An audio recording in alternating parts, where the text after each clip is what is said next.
So Halloween's coming up, and that means the barrier between the living and the dead is non-existent for one night of the year. The film team have compiled, or are going to compile, a list of top 10 horror films that you should watch this Halloween.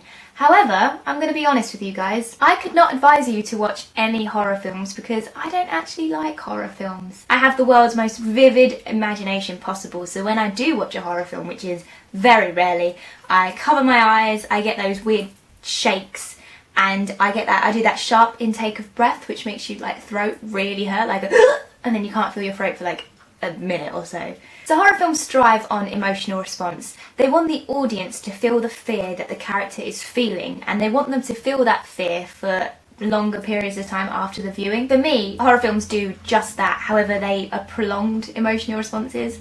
So for example, I have only recently been able to put my foot over the duvet after watching Paranormal Activity in 2007. So 5 years it's taken me to be able to get the courage to put my foot over a duvet. Another example, it was near on impossible for me to use my uni hall's stairs because of watching The Grudge, and I cannot answer phone calls at night. However, there is one film in particular that was released 53 years ago that impacts me, and that is Alfred Hitchcock's Psycho. So Alfred Hitchcock was the mastermind behind those iconic 60s horror films, and in 1960 he released Psycho. If you haven't seen Psycho, then I'm kind of going to ruin it for you because there is elements of the film that were not seen before, and if you haven't seen it now then you won't get the same impact as what I got.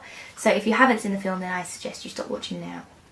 So Hitchcock decided that when he was going to show Psycho at the theatre, that if anyone came in late they wouldn't be able to see the film, and that is because he killed off his main protagonist in the first half of the film, which was never seen before. The scene, which I'm sure most of you have seen, is the shower scene, which is where Marion dies.